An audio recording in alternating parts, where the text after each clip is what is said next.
আব্বা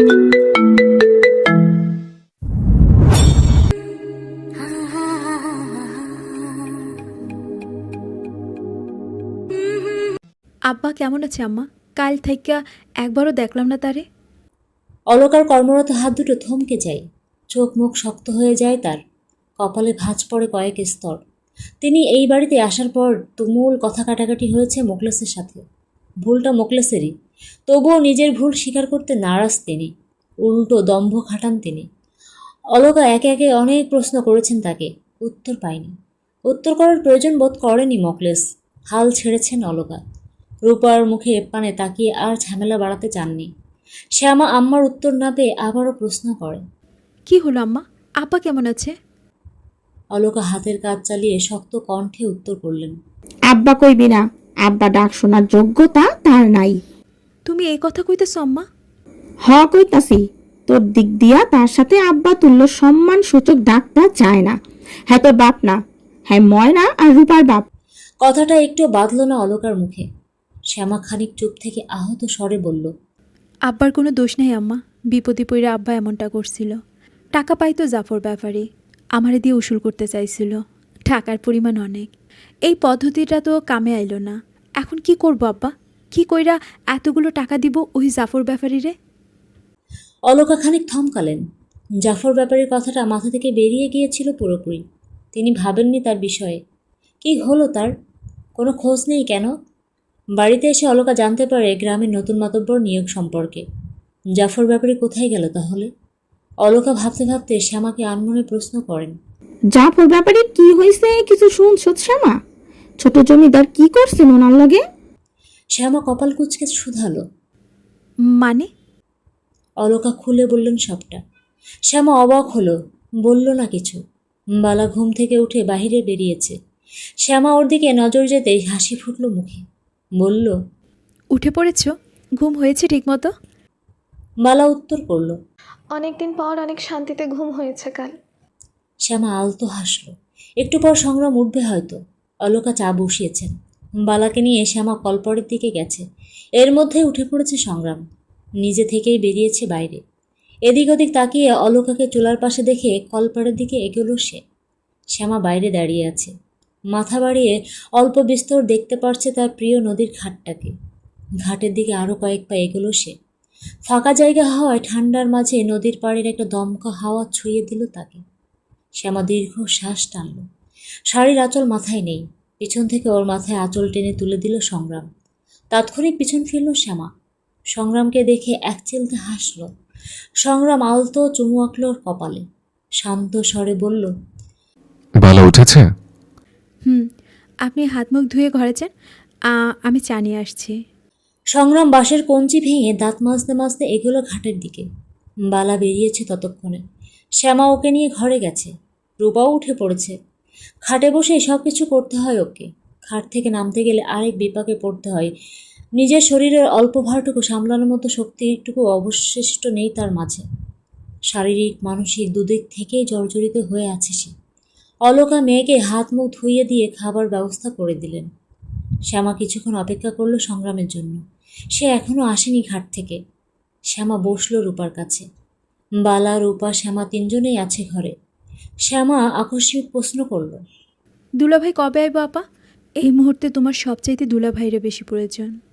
রূপার মুখভঙ্গিমা বদলে গেল। চোখ মুখ স্থির হয়ে আসলো তার। রূপার বাচ্চা মরা ব্যতীত শ্যামা আর কিছুই জানে না।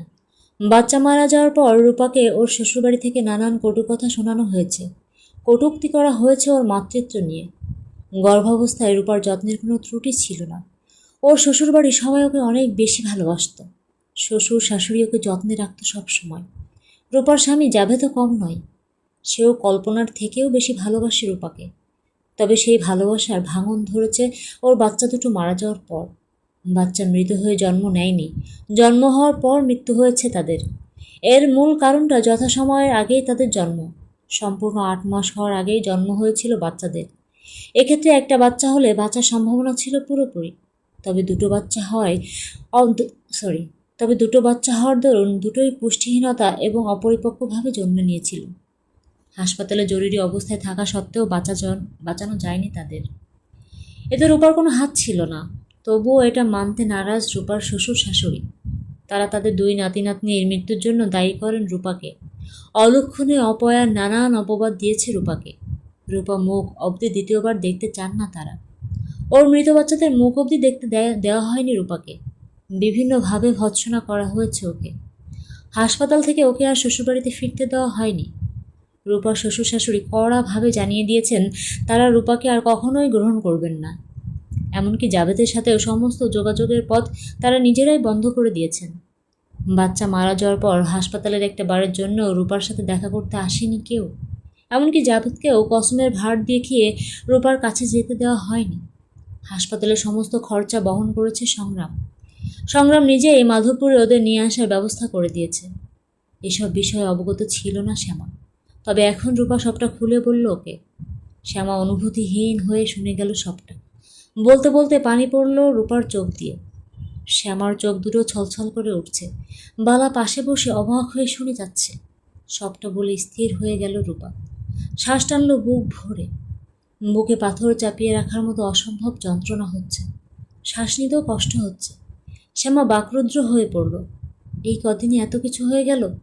ওর আপার সাথে এত কিছু হয়ে গেছে।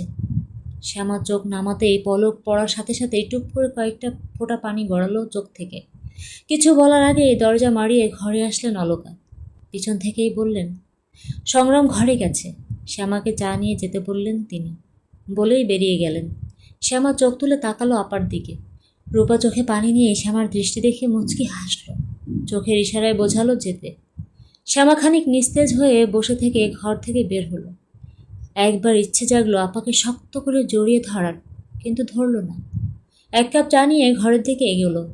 সংগ্রাম পাঞ্জাবি পরিবর্তন করে পাঞ্জাবির হাতাগুলো কোনোই পর্যন্ত গোটাচ্ছে খাটের পাশে দাঁড়িয়ে। শ্যামাকে দেখে স্বভাবসুলভ হাসল। শ্যামা এগিয়ে গিয়ে চায়ের কাপ সামনে রাখল। স্থির দৃষ্টিতে তাকিয়ে রইল সংগ্রামের দিকে। আপা কত সুন্দর, তবুও যদি ওর সাথে ওর শ্বশুরবাড়ির লোক এমন করতে পারে, তাহলে শ্যামার সাথেও তো করতে পারে। শ্যামা কালো, সবাই বলে, আহামরি সুন্দরও নয় ও। সংগ্রামের চোখেও কেমন সেটাও জানে না। সংগ্রামের ওর থেকে মুগ্ধতার তৃপ্তি সরে গেলে কি হবে? সংগ্রাম ছেড়ে দেবে ওকে? তার উপর ওরা জমিদার। ওদের ব্যবহার্য এক জিনিসে মায়া থাকে কম।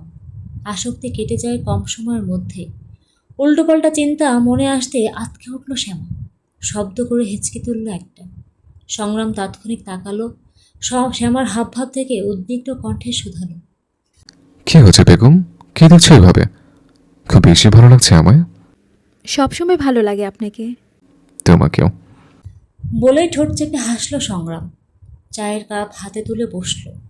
শ্যামা অসহায় কণ্ঠে বলে বসল, আমার উপর আসক্তি কেটে গেলে আমাকে ছেড়ে দেবেন আপনি?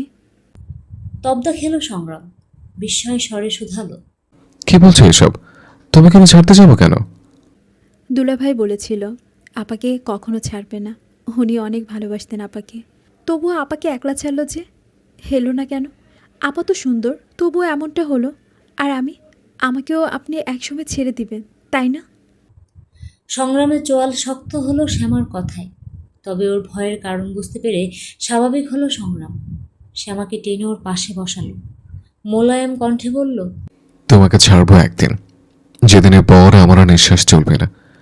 যেদিন এই নিঃশ্বাস থেমে যাবে সেদিন ছাড়বো তোমায়। তবে সেটা শুধু এই জগতে। পরের জগতে আবারও ধরবো তোমায়।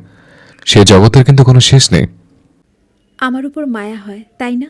তাই এসব বলেন। হয়তো ভীষণ মায়া হয়। সে মায়ের জালে আটকে পড়েছে আমি। মায়া কিন্তু কেটেছে এক সময়। তোমার প্রতি আমার মায়া কখনো কাটবে না বেগম।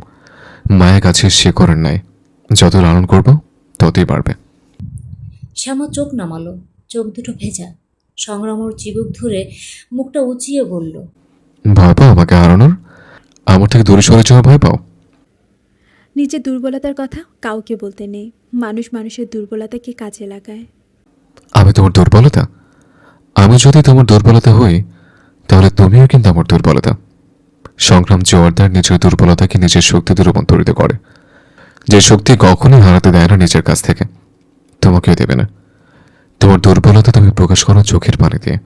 অথচ সংগ্রাম জোয়ারদারের শক্তি দুর্বল হয় তার বেগমের চোখের পানি দেখলে। শুনেছি স্বামী আর স্ত্রীকে হাত আর চোখের সাথে তুলনা করা হয়েছে। হাতে ব্যথা পেলে চোখে পানি আসে, আর সেই চোখের পানি কিন্তু হাতেই মুছিয়ে দেয়। আমি যদি তোমার ব্যথার কারণ হই তাহলে তুমি কাঁদো, আমি মুছিয়ে দেব তোমার চোখের পানি, একটুও কপটতা করবো না এতে। শ্যামা এ পর্যায়ে কাঁদল না, ভেজা চোখ ভেজাই রইল, পানি গড়ালো না। ভাবনায় অন্য কিছু আসতেই প্রসঙ্গ পাল্টালো সে। ছোট জমিদার সাহেব, বেগম। জাফর ব্যাপারী কোথায়? ওনার কোনো খোঁজ নেই কেন? উনি ওনার কর্মফল ভোগ করেছেন, ওনার জায়গাতে আছেন উনি, যেখানে ওনার থাকার কথা সেখানে। কি করেছেন আপনি ওনার সাথে? কিছুই করিনি, শুধু শাস্তি দিয়েছি একটা, যেটার যোগ্য ছিলেন উনি। ওনার প্রাপ্যটুকু বুঝিয়ে দিয়েছে ওনাকে। কি শাস্তি? সংগ্রাম আলগোছে শ্যামার ছোট ছোট চুলগুলো ওর কানের পাশে গুজে দিল, হাতের উল্টো পিঠে চুমু খেয়ে বলল, তোমাকে সব নিয়ে ভাবতে হবে না, তুমি শুধু আমাকে নিয়ে ভাববে, আর আমি তুমি সহ বাকি সব কিছু সামনে নেব। শেষের কথাটা বাইরে দাঁড়িয়ে থাকা অলকার কানে পৌঁছালো। চোখ মুখ ভরে উঠল তার, শীতলতায় ছেয়ে গেল মাতৃহৃদয়। আজ ভীষণ সুখ লাগলো অলকার, বুকটা ভরে উঠল সুভাষে। একজন মায়ের কাছে তার মেয়ের জন্য এর থেকে বড় চাওয়া আর কি হতে পারে? চাওয়ার থেকে অনেক বেশি পেয়েছেন অলকা। এসব কি কখনো ভেবেছিলেন তিনি? দুপুরের দিকে ফুলি এসেছে, কাল রাতেই খবর পেয়েছিল সে, তবে আসতে পারেনি। আজ দিন আগের ভাগেও আসতে পারেনি সে।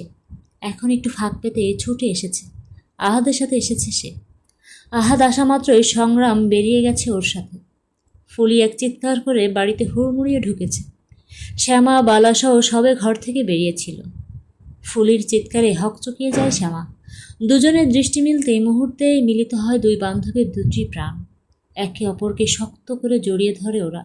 বালা হাসে পাশ থেকে, চোখ ভরে দেখে দুজনকে। শ্যামাকে ওর আসলে ভাগ্যবতী মনে হয়। ফুলি শ্যামাকে একটু ছেড়ে উত্তেজিত হয়ে বলে, শ্যামা প্রাণ আমার, কেমন আছোস তুই? শ্যামাও একই উত্তেজিত স্বরে উত্তর করে, আমি ভালো আছি ফুলি, তুই তুই কেমন আছোস? আমার কথা মনে পড়ে নাই তোর? সেই দিনের পর একবারও গেলি না কেন আমার কাছে? ফুলি হেসেই উত্তর দেয়, আমি যাবো কেমনে? আম্মা অসুস্থ, মনে হয় আর বাঁচবো না। হেরে রাইখা যাই কেমনে? দেখ তুইও চইলা গেলি, আম্মাও চইলা যাইব, আমার আর কেউ রইল না রে। শ্যামার মুখটা মলিন হলো, হাসি চুপসে গেল। চাপা স্বরে বলল, কাকির কিচ্ছু হইব না, তার আগে তোর বিয়া দিমু এবার। আয় ছোট জমিদার আসুক, আমি কথা কমু তার লগে, আহাত ভাইয়ের লগেই তোরে বিয়া দিমু। খুব ভালো হইব তাহলে। ফুলি বলল, ঘাটে যাই চল, কতদিন যাই না, তোরে ছাড়া কিচ্ছু ভালো লাগে না। বাড়ি থাইকাই এখন আর বাইর হইতে ইচ্ছা করে না আমার। শ্যামা, ফুলি, বালাসহ ঘাটে গেল তিনজন। নিচের সিঁড়িতে পানিতে পা ডুবিয়ে বসলো তিনজনে। বালা এখনও দেখছে ওদের দুজনকে। শ্যামা আর ফুলি গা ঘেঁষে বসেছে, বালা একটু ফাঁক। শ্যামা ওকে টেনে নিজের কাছে নিয়ে আসলো, ওর হাতটা শক্ত করে ধরল, অন্য হাত দিয়ে ফুলির হাত শক্ত করে ধরল। আজ থেকেই আমরা তিনজন সই। বালা অদ্ভুত স্বরে প্রশ্ন করলো। আমিও? ফুলি বলে উঠল, তুমিও। তয় তুমি আমার সাথে সই পাতাও আগে। শ্যামার তো বিয়া হইয়া গেছে, ওই থাকবো ওর ছোট জমিদারের লগে, আর তুমি আর আমি এক লঙে থাকবো। গেরাম ঘুরবা? চলো তোমার গেরামে ঘুরাইয়া লইয়া আহি। বালা খুশি হলো। গ্রামে ঘোরা হয় না তেমন, আর এই মাধবপুরে তো কোনোদিন আসেও নি বালা। সে উচ্ছ্বাসিত কণ্ঠে বলল, যাব আমি, নিয়ে যাবে? শ্যামা তুমিও চলো, খুব মজা হবে। শ্যামা মাথা নাড়ালো, নিচু স্বরে বলল, আমি বাহিরে যাই না বালা, আর এখন তো আরও যাব না। তুমি যাও ফুলির সাথে, ও তোমাকে পুরো গ্রাম ঘুরিয়ে নিয়ে আসবে। তাহলে থাক, তুমি না গেলে আমিও যাব না। অনেকদিন পর সুখীকে কাছে পেয়েছো, গল্প করো ওর সাথে, আমি শুনি তোমাদের গল্প। ফুলি গল্প জুড়ে দিল। বকবক করতে একটুও ক্লান্তি আসে না ওর। শ্যামা আর বালা নীরবে শুনছে ওর কথা। দুপুরের সময়টা অনেকটা গড়িয়েছে। ওরা তিনজন এখনও সে একইভাবে বসে আছে। বাড়ির ভেতরে এই সময় আঙিনায় কেউ নেই। রূপা আছে ঘরে। নামাজের পর মেয়েকে দুপুরের খাবার খাইয়ে দিচ্ছেন অলকা। ঘরে আছে দুজনে। দরজায় ধপ করে একটা শব্দ হতেই তড়িৎ বেগে দুজনেই চমকে তাকালো সেই দিকে। দরজার কাছে দাঁড়িয়ে আছে ময়না। চোখ দুটো স্থির হয়ে তাদের দিকে নিবদ্ধ। অলকা আর রূপ অবিশ্বাস্য নয়নে একে অপর দিকে তাকালেন। পুনরায় তাকালেন ময়নার দিকে। ময়না কাতর হয়ে ঠোঁট দুটো উপসারিত করল। এগিয়ে আসলো দরজা থেকে। হাতের ছোট্ট কাপড়ের ব্যাগটা পাশে রেখে স্বাভাবিক কণ্ঠে বলল, কেমন আছো আম্মা? অলোকা এখনো কিংকর্তব্যে বিমূঢ়, চোখে অবিশ্বাস। ময়না কেমন শুকিয়ে গেছে, ফর্সা ধবধবে মসৃণ মুখের আদল পাল্টে গেছে, চোখের নিচে চামড়ায় কালি পড়েছে। অলোকার সম্বিত ফিরতে উঠে দাঁড়ালেন তিনি, অবিশ্বাস নিয়েই শুধালেন, ময়না তুই আমি আসবো, এটা আশা করো নাই তাই না আম্মা? কেমন আছিস তুই? আমি আছি ভালো আম্মা। তুমি? আর আপা, আপা কেমন আছো তুমি? রূপা ঘৃণিত দৃষ্টি ফিরিয়ে নিল। ময়নার সাথে অনেকদিন পর দেখা হলো, তবুও মনে পড়ল পুরনো ঘটনা। রূপা দৃষ্টি সরাতেই ময়না হেসে ফেলল, অলোকাকে জড়িয়ে ধরল, চোখ বন্ধ করে অনুভব করলো আম্মাকে। অথচ এতদিন এত বছর এমন অনুভূতি আর কখনোই আসেনি। অলোকা মেয়েকে ছেড়ে জিজ্ঞেস করলেন, জামাই আইছে? না আপা, তয় হাফতাব সাহেব আইছে, ওনার লগেই আইলাম আমি। আজই তো আউনের কথা আছিল, তার সময় ঘটনা অবস্থা সব কিছু পাল্টালেও তিনি আইছেন। অলোকা ছাদ করে উঠল, দ্রুত বের হলো বাইরে। উঠোনে ঠিক মাঝ বরাবর দাঁড়িয়ে আছে আফতাব। অলোকাকে দেখে মুচকি হাসল সে, সালাম দিল স্বাভাবিকভাবেই। অলোকা শুকনো ঢোক গিলল। ভালো আছেন আম্মা? জি জি বাবা, কিন্তু তুমি তুমি এইখানে কেন এসো বাবা? ময়নারে দিতে আইসো? না আম্মা, আমি শ্যামার কাছে এসেছি, বসতে বলবেন না? অলোকা অপ্রস্তুত হয়ে পড়লেন। আফতাব নিজে গিয়ে উঠে বসল বারান্দায়। অলোকার অবস্থাও বুঝে জিজ্ঞেস করলো, শ্যামা কোথায় আম্মা? শুনলাম কাল এসেছে। সবটা জানি না, ও কেন এসো বাবা? ওই যে বললাম শ্যামার কাছে এসেছি, ওর সাথে একবার দেখা করতে চাই আমি। আমি তো কথা দিয়েছিলাম ঠিক 14 দিন পর আজকের এই শুক্রবারের দিন আসবো আমি। কথা দিয়ে কথা না রাখা মুনাফিকের কাজ। আমি মুনাফিক হতে চাই না আম্মা, তাই এসেছি। যে ও সিলায় আউনের কথা ছিল, সেই হেতু পরিবর্তন হইয়া গেছে বাবা। তুমি জানো সবটা, শ্যামার বিয়া হইয়া গেছে, ও এখন বিবাহিত। জানি আম্মা, সবটা জানি। আপনাকে আম্মা ডাকের অধিকার পেয়েছিলাম, যে কারণে অধিকারটা পেলাম, দেখুন সে কারণটা সেই সম্পর্কটা অসম্পূর্ণ থেকে গেল। আমাদের হাত আসিল না কোনো কিছুতে, আমারে ক্ষমা কইরা দিও বাবা। না আম্মা, এভাবে বলবেন না। ভাগ্যরেখা নিজ কেন্দ্রবিন্দুতে চলমান, এতে হাত থাকে না কারোর। দেখুন, ভাগ্যে ছিল বলেই একবার আমার আব্বার দ্বারা আপনারা ঠকলেন, আর একবার ভাগ্যের দ্বারা আমি হারালাম। তবে আমি খুশি হয়েছি আম্মা, আপনার মেয়ের জমিদারের ছেলের সাথে বিয়ে হয়েছে। প্রসন্ন ভাগ্য তার। আমার সাথে থাকলে ভাতের অভাব হতো। অলোকা বললেন না কিছু। আফতাব উঠে দাঁড়ালো, শ্যামার ঘরের দিকে তাকালো একবার, চোখ সরিয়ে বলল, যদি অনুমতি দেন তাহলে আপনার মেয়ের সাথে আমি একবার দেখা করতে চাই আম্মা। কোনো অসৎ উদ্দেশ্য নয়, শুধু কয়েকটা কথা বলবো। সে এখন পরনারী, আমি বেগানা পুরুষ, তবুও দুটো কথা বলার সুযোগ করে দিতেন যদি। অলোকা আহত স্বরে বললেন, ছোট জমিদার মানে শ্যামার স্বামী বাড়িতে নেই, শ্যামাও ঘরে নেই। ও ঘাটে আছে আপনার মেয়ে, ওদিকে থেকে নদী পারের সময় দেখলাম। অলোকাকে থামিয়ে বলল আফতাব। অলোকা কথা না বাড়িয়ে এগোলো ঘাটের দিকে। ওর ইচ্ছে করলো না আফতাবকে না করতে। শ্যামাবাদে পেছন থেকে বালা আর ফুলিকে ডাকলো অলোকা। শ্যামা উঠে আসতে নিলে অলোকা শক্ত কণ্ঠে বলল, মাথায় ঘুমটা টান শ্যামা, এইখানে থাক, কেউ একজন আইবো তোর লাগে দেখা করতে। শ্যামা বুঝলো না কিছুই। অলোকা চলে যেতে শ্যামা ঘোমটা টেনে নিচ থেকে ঘাটের উপরে আসলো, দাঁড়ালো সেখানে। মনটা খচখচ করছে। আম্মা কি বলল? কে আসবে? ছোট জমিদার সাহেব? কিন্তু তিনি এভাবে আসবেন কেন?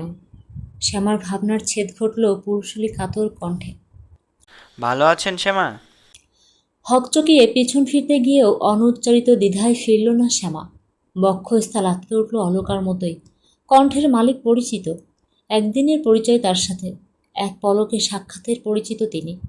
শ্যামা ঘন পলক ফেলল এদিক ওদিক, জোরে জোরে শ্বাস টানতে লাগলো। আফতাব আবারও বলল, জিজ্ঞাসা করছি বা কেন? আপনি তো ভালোই আছেন, দেখতে পাচ্ছি। শ্যামার পরনে দামি শাড়ি, হাতে একজোড়া চিকন বালা। শ্যামার মুখ না দেখেই বলল, আমার সাথে জড়ালে বোধ হয় ভালো থাকতেন না শ্যামা, তাই আল্লাহ সরিয়ে দিয়েছেন আপনাকে।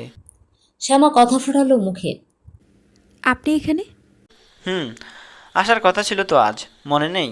বলে গিয়েছিলাম আপনাকে ঠিক 14 দিন পর আসবো, তাই এসেছি। আপনার এখন এখানে আসার মানে নেই কোনো? জানি, সবটা জেনে এসেছি। তাহলে আসতে গেলেন কেন? সব কিছুর যে মানে খুঁজতে নেই, ওই যে বললাম আসতে চেয়েছিলাম তাই এসেছি। শ্যামা নিশ্চুপ। আফতাবের কথাগুলো কাতর শোনাচ্ছে। এতক্ষণ অলকার সামনে যখন কথা বলছিল তখন গলা কাঁপেনি, এখন কাঁপছে। কম্পিত হয়ে উচ্চারিত হচ্ছে প্রতিটি শব্দ। শ্যামা তাকায়নি একবারও। আফতাবের চোখের দৃষ্টি লক্ষ্য করেনি। লক্ষ্য করলে হয়তো বুঝতো ওর অক্ষিযুগলও ভেজা। আফতাব ভেজা কণ্ঠে কেমন করে যেন বলল, সারা জীবন সামলে রাখলেন নিজেকে, অথচ আমার জন্য নিজেকে এই 14টা দিন সামলে রাখতে পারলেন না শ্যামা। আমাকেও দায়িত্বটা দিলেন না আপনাকে সামলানোর। এসব কথার কোনো মানে নেই জনাব। আফতাব হাসল। বললাম তো, সব কিছুর মানে খুঁজতে নেই। আমি এখন অন্যের স্ত্রী। জানি, সংগ্রাম জোয়ারদারের স্ত্রী আপনি। দেখেছি আমি আপনার স্বামীকে, অত্যাধিক সুপুরুষ তিনি। শ্যামা বেশি কথা বলে না, আফতাব জানে। আর এই ধরনের কথায় শ্যামার পাল্টা উত্তর আশাও করা যায় না। আফতাব নিজে থেকেই বলল, আজকেও চোখ এড়িয়ে চলতে হচ্ছে আপনাকে, অথচ কথা ছিল হালালভাবে চোখে চোখ রেখে কথা বলার। আপনার সাথে এখন কথা বলাটাও হারাম। তাহলে হারাম কাজে জড়াতে হবে না আপনাকে। সবসময় ভালো থাকবেন শ্যামা, সুখী হন নিজের সংসারে, ভালো থাকুন সবসময়, নিজের স্বামী সংসার নিয়ে থাকুন আপনি। আমি শুধু একটা বার দেখতে আসলাম, দোয়া করি অনেক। আচ্ছা শ্যামা, আপনি কি মনে রাখবেন আমায়? আমি কিন্তু মনে রাখবো, কখনো ভুলবো না। মানুষ তো কত কিছুই মনে রাখে, সেই তালিকায় রেখেও হলেও মনে রাখেন আমায়। কেউ একজন আপনার জন্য সব সময় দোয়া করবে, এটাও মনে রাখেন। আজ আসি, এই জীবনে আর দেখা নাও হতে পারে। ভালো থাকবেন।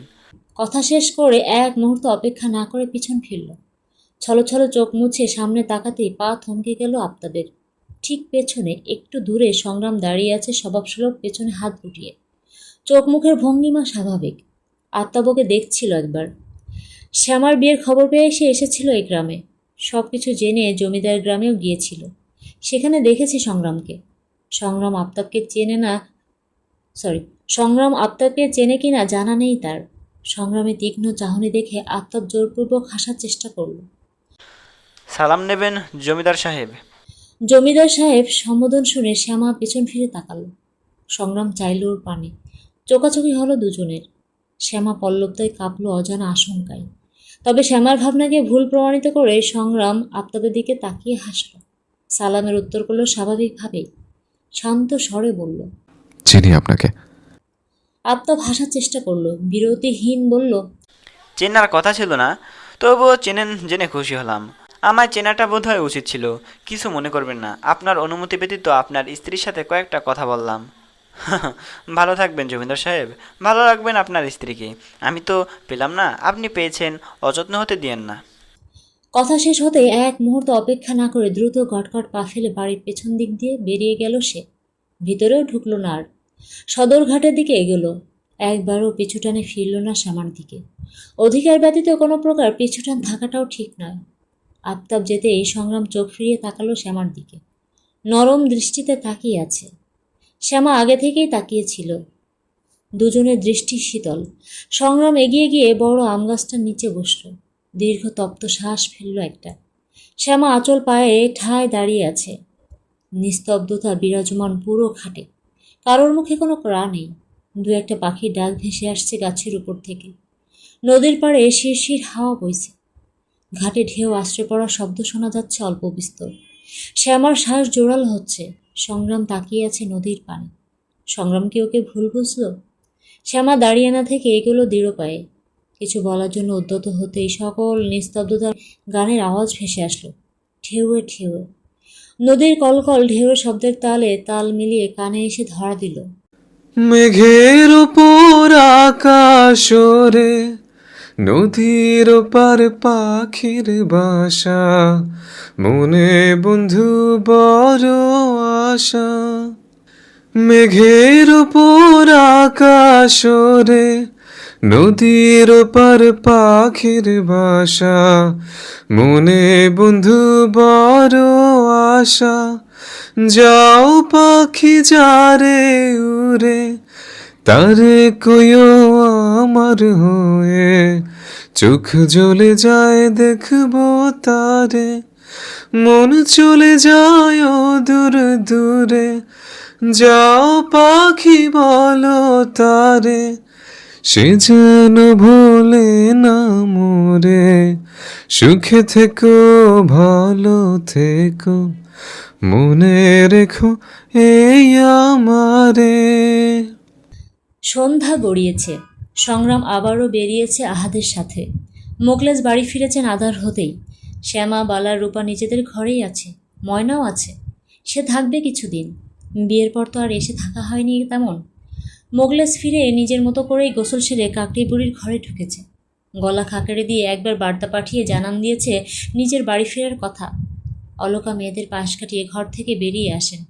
তার ঘরেই আছে সবাই। তিনি বেরিয়ে এসে খাবার বেড়ে কাকড়ি বুড়ি ঘরে নিয়ে আসেন।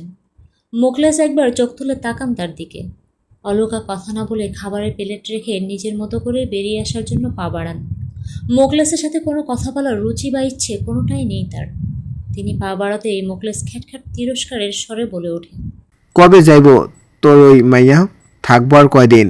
এত কিছুর পরও আমার এই বাড়িতে আইতে শরম করলো না? অলকা থমকে দাঁড়ালো। চোখ মুখ শক্ত হয়ে গেল নিমিষেই। ঝট করে ঘুরে দাঁড়ালেন তিনি। কাকড়ি বুড়ি একপাশে আছেন। তার মুখ অবয়বে স্পষ্ট বিরক্তি। অলকা ঝাঁঝালো কণ্ঠে বলে উঠলেন, আপনার শরম করলো না এত কিছু পরেও এই কথা কইতে? সি!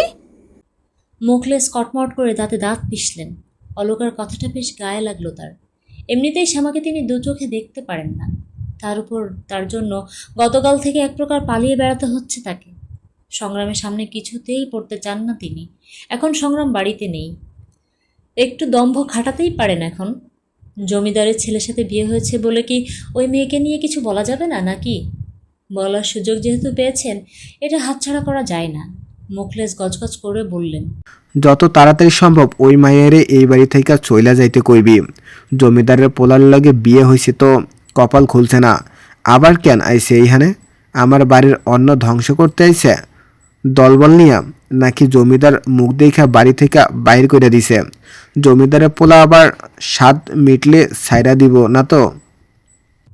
অলকার ঘৃণা লাগলো মোকলেসের কথায়। রি রি করে জ্বলে উঠল গা। নাক মুখ কুচকে ফেললেন তিনি। ঘৃণিত কণ্ঠে বললেন, সি! এই আপনি তিন মাইয়ার বাপ! লজ্জা করে না আপনার? ওরা অন্ন ধ্বংস করতে আইছে আপনার? আরে ওরা তো নিজেদের অন্নের ব্যবস্থা নিজেরা কইরা লইয়াই আইছে। আপনার বাড়ির এক দানা অন্ন গেলার রুচিটুকুও নাই ওনাগো। নিজে পুরা গ্রামে যে বুক ফুলাইয়া ঘুইরা বেড়াইতেছেন কার লাগিয়া বলেন? এইভাবে বুক ফুলাইয়া মানুষের সম্মান পাওয়ার যোগ্যতা আছে আপনার? গত এক সপ্তাহ থেকে কার লাগিয়া পাইতেছেন এই সম্মান, এই মর্যাদা কন? মোকলেস থতমত খেল। তৎক্ষণাৎ কথার পরিপ্রেক্ষিতে বলার মতো ভাষা পেল না। তবুও নড়ল না নিজ ভাবনা থেকে। আবারও বলল, দেখমু কতদিন থাকে তোর ওই মাইয়া ওই জমিদারের সংসারে। এবার কাকড়িপুরের উদ্দেশ্যে বলল, আম্মা, শুনলাম ময়না আইছে। কই হ্যাঁ, আমার কাছে আইলো না তো একবারও। কার লগে আইলো মাইয়াটা? ঠিক আছে তো সব? আওনের পথ খাইছে কিছু? অলকা স্থির হলেন। কাতর হয়ে আসলো পুরো শরীর। দৃষ্টি কাঁপল। এভাবে যদি শ্যামার বিষয়ে ভাবত, এটা বোধহয় বাস্তব হতে পারত না কখনোই। অলকা আর কিছু বললেন না। বড় বড় কদম ফেলে দ্রুত বেরিয়ে আসলেন ঘর থেকে। সে ময়নাকে দেখে শ্যামা বেশ খুশি। ময়না চঞ্চল ছিল সর্বদা, তবে এখন পাল্টেছে অনেক। গায়ের চামড়ায় কালচে কড়া পড়েছে। আগের তুলনায় শুকিয়েছে। শ্যামা বেশ খুঁটিয়ে খুঁটিয়ে দেখল ময়নাকে। কেমন যেন খুঁতখুত লাগছে ওর মনে। আনচান করছে ভেতরটা। ময়নার হাব ভাব, কথাবার্তা, চেহারা সব কিছুতেই পরিবর্তন এসেছে। বিয়ের পর পরিবর্তন আসে, তবে ময়নার পরিবর্তনটা আলাদা। শ্যামা পুরনো ঘটনা ঘেটে আন্দাজে আটকে উঠেছে নিজে থেকে। ময়নাকে নিয়ে সন্দিহান সে। অনেক সময় ধরে এর কথার মাঝে ময়নার চালচলন লক্ষ্য করল শ্যামা। ওদের গল্পের মাঝেই সংগ্রাম আসলো বাড়িতে। শ্যামা উঠে গেল নিজের ঘরে। সেই বিকেলের পর বেরিয়েছিল সংগ্রাম। তখন থেকে শ্যামার সাথে একটা কথাও বলেনি। জমিদারদের রাতের খাবারের সময় হয়নি এখনো। তবে শ্যামাদের বাড়িতে সন্ধ্যা হতে রাতের খাবার খাওয়া শেষ হয়ে যায় সবার। সবাই খেয়েছে রাতের খাবার, শ্যামা খায়নি। সংগ্রাম আসতেই অলকা খাবার বেড়ে পাঠিয়েছেন। শ্যামা আগ বাড়িয়ে কিছু বলছে না। অজানা আশঙ্কায় ছটফট করছে মনটা। তখন সংগ্রাম ওকে ভুল বুঝল না তো? সংগ্রামের ভাবভঙ্গিমা দেখেও কোনো কিছু বোঝার উপায় নেই। বরাবরই চোখ মুখ শক্ত তার। তবে শ্যামার সামনে শক্ত থাকতে পারে না সে, কোমল হয়ে আসে। খাবার বেড়ে সামনে বসে আছে শ্যামা। সংগ্রামও কিছু বলছে না। অবশেষে শ্যামার নীরবতা দেখে সংগ্রাম নিজেই বলে উঠল, কি হলো, খাবে না? আপনি আমার সাথে কথা বলছেন না কেন? এই তো বললাম, এতক্ষণ তো ছিলাম না, কখন কথা বলবো? আমাকে ভুল বুঝবেন না, আমি ওনার সাথে কথা বলতে চাইনি। আমি জানতাম না উনি আসবেন। মাথা নুইয়ে রেখেছে শ্যামা, হাত দুটো কসলাকসলি করছে। সংগ্রাম কপাল কুঁচকে তাকিয়ে মৃদু হাসল, শান্ত কণ্ঠে বলল, কি বললো? আমি তোমায় ভুল বুঝেছি? শ্যামা তাকালো, কাপা গলায় বলল, সেই কখন বেরিয়ে গিয়েছিলেন, যাওয়ার আগে একবারও বলে যাননি আমায়, কথাও বলেননি। তাই ভাবলে আমি রেগে গেছি? হ্যাঁ বলতে না পেরে শ্যামা চোখ সরালো। সংগ্রাম আবারও বলল, আমি জানতাম আফতাব আসবেন, তাই মাঝপথে ফিরে এসেছিলাম। চাইলে আটকাতে পারতাম তাকে, আটকাইনি। বলেছিলাম না, আমার শ্যামা সুন্দরীর সৌন্দর্য যে পুরুষকে আকৃষ্ট করতে পারবে না, সে কোনো পুরুষই নয়। আফতাব পুরুষ বটে, তাই তো আবার এসেছিল আজ। সে তোমাকে না দেখে পছন্দ করেছিল, রাজি হয়েছিল বিয়েতে, এটাও জানি। শ্যামা অবাক হলো, বিস্ময় স্বরে শুধালো, এত কিছু কিভাবে জানলেন? সংগ্রাম হাসল। শ্যামার কপালের পাশের চুলগুলো আলতো স্পর্শে কানের পাশে গুজে দিয়ে বলল, শোনো বেগম, আমি সংগ্রাম জোয়ারদার। তুমি নিজেকে গত 19 বছরে যতটা চেনোনি, এই কদিনে আমার জীবনে আসার পর তোমার তার থেকে অধিক বেশি ভালো করে চিনে ফেলেছি আমি। তোমার জীবনের এক একটা মুহূর্ত সম্পর্কে জানি আমি।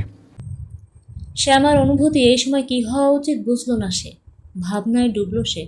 সংগ্রাম ভাবনার ছেদ ঘটিয়ে ডাকল, কি হলো বেগম, খাবে না? খেতে পেয়েছে আমার। খেয়ে নিন। আজ না হয় তুমি খাইয়ে দাও, আমার হাতে তো খেয়েছ, আজ তোমার হাতে খাবো আমি। নিজের এমন একটা বেগম থাকলে নিজের হাতে খেতে আলসেমি তো লাগবে। বলে ঠোঁট কামড়ে খুঁড়ো নাচালো। মুচকি হাসল শ্যাম। মাঝে মাঝে কেমন ঘোর লাগে, এমনটা কি সত্যি ওর জীবনে হচ্ছে, ঘটছে এমন ঘটনা, নাকি সব ভ্রম? এখনও ভ্রম মনে হয় সব কিছু। মনে হয় কোনো এক খরা পড়া সকালে ঘুম ভাঙলে সব স্বপ্ন শেষ হয়ে যাবে, আর থাকবে না কিছুই। খাওয়ার পালা চুকিয়ে এবার ঘুমানোর পালা। সংগ্রামের বুকে মাথা রেখে শুয়ে আছে শ্যামা। সংগ্রামের বক্ষস্পন্দন স্পষ্ট কর্ণকুহরে পৌঁছাচ্ছে, ঝিপঝিপ করে শব্দ হচ্ছে।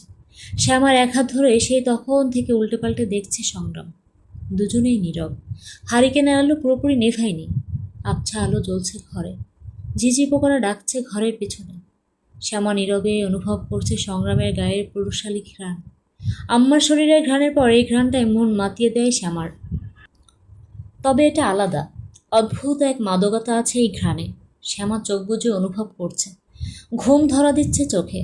সংগ্রাম ভাবছে কি যেন, ভাবতে ভাবতে ভাবনার সমাপ্তি ঘটিয়ে শ্যামার হাতের উল্টো পিঠে একটা চুমু খেলো শব্দ করে। কাঁচা ঘুমের ঘোরে আলতো হাসল শ্যামা। সংগ্রাম ডাকলো, বেগম। ঘুমের ঘোরে উত্তর করলো শ্যামা। কাল কিন্তু চলে যাবো আমরা, তৈরি থেকো। শ্যামা শোনা মাত্রই সবেগে চোখ খুলল। ঘুমে আচ্ছন্ন চোখ দুটো অবিশ্বাস্য দৃষ্টিতে বড় বড় করে তাকালো। সংগ্রাম চোখে পলক ফেলে বলল, কাল বিকেলের দিকে চলে যাব। শ্যামা উদ্বিগ্ন স্বরে বলল, কাল কেন? আর কয়টা দিন থাকি? থাকলে তো নিজের বাড়িতে ফিরতে হবে না, কাল যাব, আবার তো নিয়ে আসবো পরে, তৈরি থেকো। আর বালাকেও জানিয়ে দিও। শ্যামার মনটা ভার হয়ে আসলো আবারও, তবে প্রকাশ করলো না। জমিদার বাড়ি এই 2 দিন শান্তই ছিল। বাড়িতে এমনিতে হাতে গোনা কয়েকটা মানুষ, এই কজনের মধ্যে আবার 3 জন নেই 2 দিন ধরে। সালেহা বেশ বিরক্ত সংগ্রামের উপর। ক্ষণে ক্ষণে তার বিরক্তি আরও ক্ষিপ্রতার মাত্রা বাড়িয়ে দেওয়ার জন্য লতিফা সবসময় সজাগ। সালেহার কানে যথাসম্ভব বিষ ঢেলেছেন এই 2 দিনে। শ্যামা যে ফিরবে এটা তারা নিশ্চিত। সালেহা অত্যন্ত রাগী আর জেদি স্বভাবের।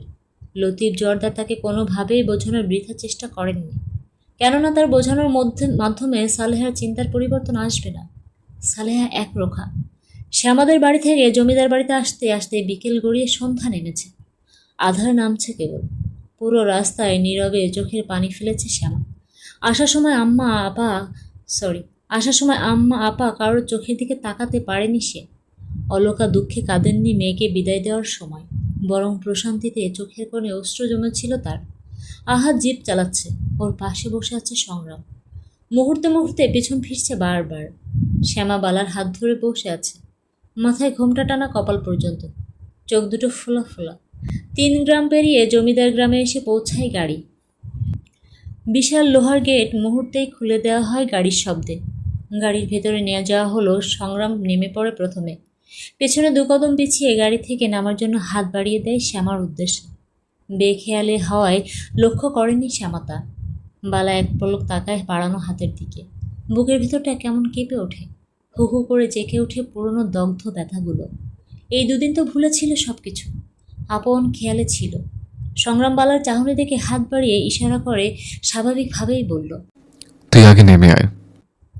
বালার সম্বিত ফিরতেই হাত থেকে চোখ সরালো, আড়াল করল চক্ষুদয়। সংগ্রামের বাড়ানো হাত উপেক্ষা করে নিচ থেকে গাড়ি থেকে নামলো শ্যামা। কোনো দিকে না তাকিয়ে অতি সন্তর্পণে পা বাড়ালো বাড়ির ভেতরে। সংগ্রাম উপেক্ষা বুঝে কপাল কুঁচকে তাকালো। বালা বড় বড় কদম ফেলে অন্দরে প্রবেশ করেছে ইতিমধ্যে। ভেতরে ঢুকে সদর দরজা থেকে সরে দেয়ালের সাথে পিঠ ঠেকালো। মাথা উঁচু করে চোখ বুজে শ্বাস টানলো। একটা মানুষকে কি ভোলা এতটাই সোজা? দূরে গেলে না হয় মানা যায়, কিন্তু যাকে প্রতিটা মুহূর্ত নিজের চোখের সামনে দেখতে হচ্ছে, তাও আবার অন্য কারোর সাথে, তাকে ভোলা যায় কি করে? বালা তো ভুলে যেতে চায় সব কিছু, কারণ মনে রাখার মতো কোনো অস্তিত্ব নেই। কিন্তু ভুলে যাওয়া তো সোজা নয়। ভুলে যাওয়া যদি এতই সোজা হয়, তাহলে চোখে পানি ঝরতো না। বালা দীর্ঘ শ্বাস ফেলে বিড়বিড় করল। আপনার হাতটা যদি আমার হতো তাহলে ধরতাম। যেখানে আপনি আমার হলেন না, সেখানে এই ক্ষীণকালের জন্য আপনার হাত ধরে লাভ কি? স্বার্থ থাকলে ধরলে সারা জীবনের জন্য ধরতাম। আবারও দীর্ঘশ্বাস ফেলল বালা। অন্দরে কেউ নেই। এখনই সবাই নিচে আসবে হয়তো। এই ফাঁকে বালা কারো নজরে পড়ার আগে সবার চোখ ফাঁকি দিয়ে নিজের ঘরে ঢুকলো দ্রুত পায়ে। 2 দিন পর নিজের ঘরে এসে বুক ভরে শ্বাস টানল।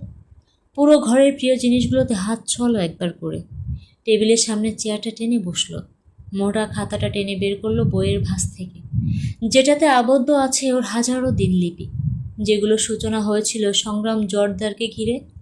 প্রত্যেকটা পৃষ্ঠা উল্টানোর মাঝে মাঝে বালা তাচ্ছিল্য হাসল। এগুলো শুধু খাতার সাদা পৃষ্ঠায় কালো কালি হয়ে আবদ্ধ হয়েই রইল, বাস্তবে আর হলো কই? কালি ভরা পৃষ্ঠা শেষে আর কয়েকটা ফাঁকা সাদা পৃষ্ঠা আছে, যেগুলোতে এখনো লেখা বাকি। আরও কোনো ঘটনা ঘটলে হয়তো এইগুলো ফাঁকা থাকতো না। 2 পৃষ্ঠা আছে বোধ হয়। এগুলো ফাঁকা রাখলে বালার স্বপ্নে অপূর্ণতা আসবে। বাস্তবে আসুক, খাতার পৃষ্ঠাগুলোকে অন্তত সাক্ষী রাখা যায় ওর অসমাপ্ত অনুভূতি সম্পর্কে। বালা অনুভূতিহীন হাসল, কলম হাতে লিখতে আরম্ভ করলো।